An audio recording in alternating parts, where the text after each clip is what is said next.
بسم اللہ الرحمن الرحیم۔ میں انور پسندی اور آپ دیکھ رہے ہیں میرا یوٹیوب چینل۔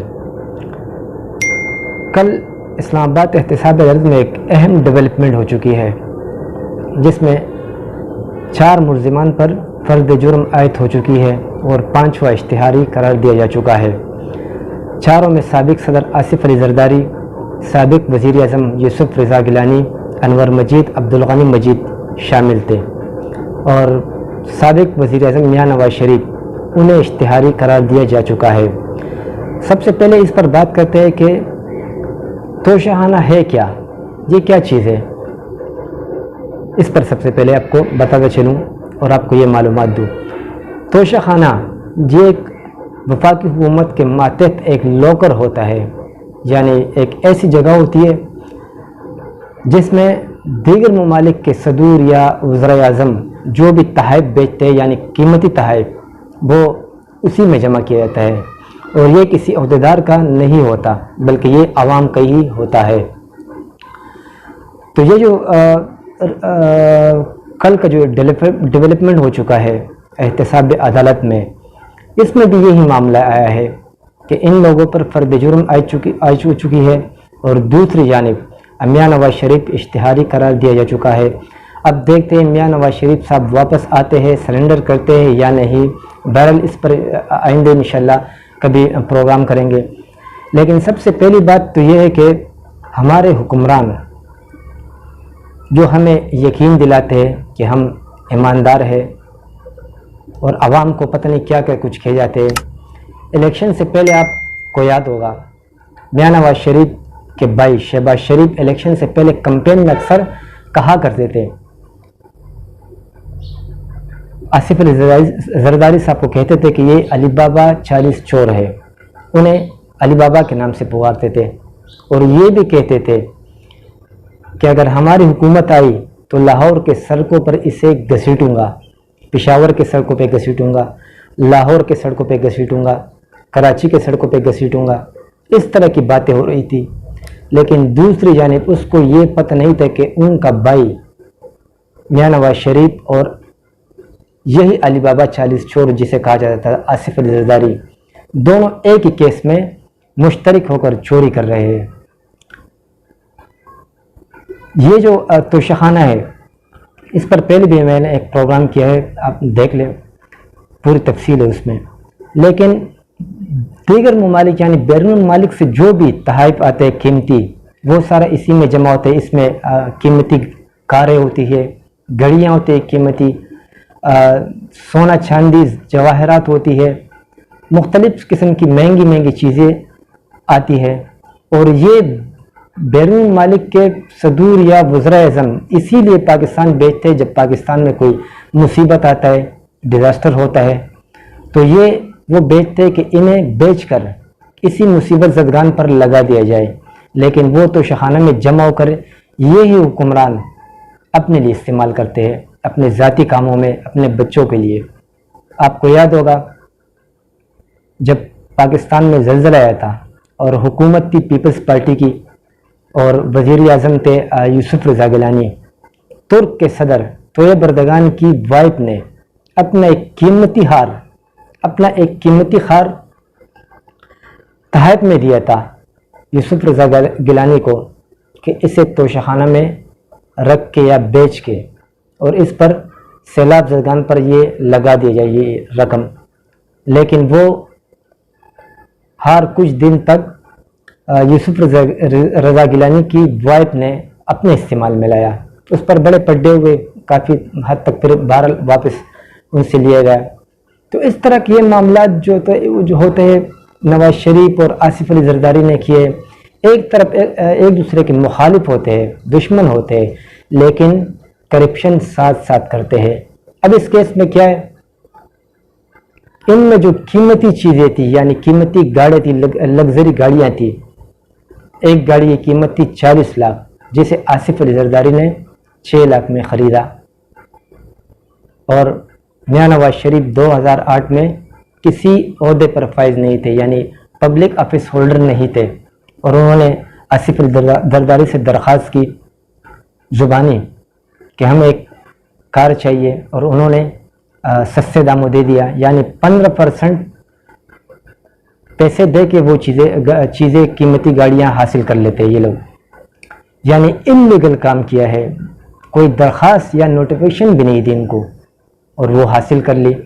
اس میں سہولت کار کے طور پر سابق وزیر اعظم یوسف رضا گیلانی صاحب تھے، انہوں نے یہ گاڑیاں اور یہ تحائف آصف علی زرداری صاحب کے کہنے پر انہیں دی بغیر پوچھے، حالانکہ یہ عوام کا حق ہے، ان کا باپ کمال نہیں ہے جس طرح یہ لوگ کہتے ہیں۔ اب جو یہ کیس ہوا اس سے پہلے بھی ایک دفعہ یہ لوگ اشتہاری قرار پائے نواز شریف صاحب، اور فرد جرم عائد ہو چکی تھی آصف زرداری پر، رضا گیلانی پر، انور مجید اور غنی مجید پر، لیکن اس وقت کرونا کا مسئلہ چل رہا تھا۔ آصف علی زرداری کے وکیل فاروق ایچ نائک نے استثناء لیا اس کیس میں کہ عدالت سے رجوع کیا، احتساب عدالت سے، کہ زرداری صاحب اس پیشی میں حاضر نہیں ہو سکتے۔ اس کی وجہ یہ ہے کہ کرونا کا مسئلہ چل رہا ہے اور وہاں رش لگے گی، ہجوم بنے گی، تو اس لیے وہ حاضر نہیں ہو سکتے، انہیں استثناء بھی دیا گیا۔ اب دوبارہ ان پر فرد جرم عائد کی جا چکی ہے، نواز شریف کو اشتہاری قرار دیا جا چکا ہے۔ اب اگلی پیشی میں دیکھتے ہیں میاں صاحب آتے یا نہیں، یہ تو ان کا ہی مسئلہ ہے، وہ ایک الگ بات ہے، بلکہ انہوں نے درخواستیں بھی لگائی ہے، لیکن دوسری جانب نیب نے بھی درخواستیں لگائی ہے، لیکن نیب کا جو درخواست ہے وہ قابل ذکر ہے، کیونکہ وہ ایک ملزم کے خلاف جو اشتہاری قرار دیا جا چکا ہے ان کے خلاف لگائی، اور ایک ملزم نے اپنے بچاؤ کی خاطر درخواستیں لگائی جسے اشتہاری قرار دیا جا چکا ہے۔ ان کی درخواستیں میرے خیال میں مشکل ہے کہ اس کی سنوائی ہو جائے، اس پر سماعت ہو۔ بہرحال تو یہ لوگ اس طرح کی مشترک طور پر یہ کرپشن کرتے ہیں اور نعرے لگاتے ہیں، جھوٹے نعرے عوام کو لگاتے، الیکشن میں آ کر کمپین چلاتے، ہمیں ووٹ دو، ہم کام کریں گے۔ تو کس طرح ہم عوام بھروسہ کریں ان پر، کب تک کریں؟ ہم تو ووٹ دیتے رہے، عوام ووٹ دے رہا ہے ان کو، لیکن یہ لوگ آ کے عوام کے بجائے اپنے لیے کام کرتے ہیں، اپنی جیبوں کے لیے، اپنے گھر کے لیے، اپنے بچوں کے لیے، یہ معاملہ چل رہا ہے۔ اب جو احتساب کا معاملہ چل رہا ہے یہ تو انشاءاللہ طویل ہوگا، اس میں اور بھی کچھ لوگوں کو آنا ہے، کافی سیاسی جماعتیں اس میں شامل ہے، جو چھوٹی بڑی جماعتیں بھی شامل ہیں اس میں، وہ بھی انہیں بھی آنا ہے۔ اب یہ اگر اس ایک طرف ہم یہ دیکھیں کہ میاں نواز شریف، آصف علی زرداری دونوں مشترکہ طور پر ایک ہی کیس میں انوالو ہے، ایک ہی کیسز میں کرپشن کرتے رہے، لیکن دوسری جانب تمام سیاستدانوں کو ہم اس طرح کہہ بھی نہیں سکتے۔ آپ کے سامنے مثال ہے سابق امیر جماعت اسلامی منور حسن صاحب جو وفات پا گئے، اللہ ان کی مغفرت کرے، ان کے بیٹے کی جب شادی تھی انہیں تحائف تحفے دیے گئے مہنگے مہنگے، تو شادی کے بعد انہوں نے تمام تحفے جمع کیے اور وہ منصورہ میں لا کے کلیکٹ کروا دی، جمع کرا دی۔ ان کا کہنا تھا کہ یہ مجھے نہیں ملے ہیں، یہ میرے عہدے کو ملے ہیں، میں جماعت اسلامی پاکستان کا امیر ہوں اور یہ ان پر حق بھی جماعت کا ہے، تو انہوں نے وہ جمع کرا دی۔ یہ بھی ایک مثال ہے، ایسے لوگ بھی ہیں۔ لیکن دوسری جانب ہمارے آصف علی زرداری، میاں نواز شریف، شہباز شریف بھی ہے جو کرپشن پہ کرپشن کرتے چلے آ رہے ہیں۔ اگر احتساب ہو تو دوغلے نعرے لگاتے، NFC ایوارڈ کو چھیڑتے ہیں، احتساب کے خلاف بولتے، 18ویں ترمیم کی بات کرتے، اور یہ جو اب آل پارٹی کانفرنس ہو رہا ہے اس میں کیا ہوگا؟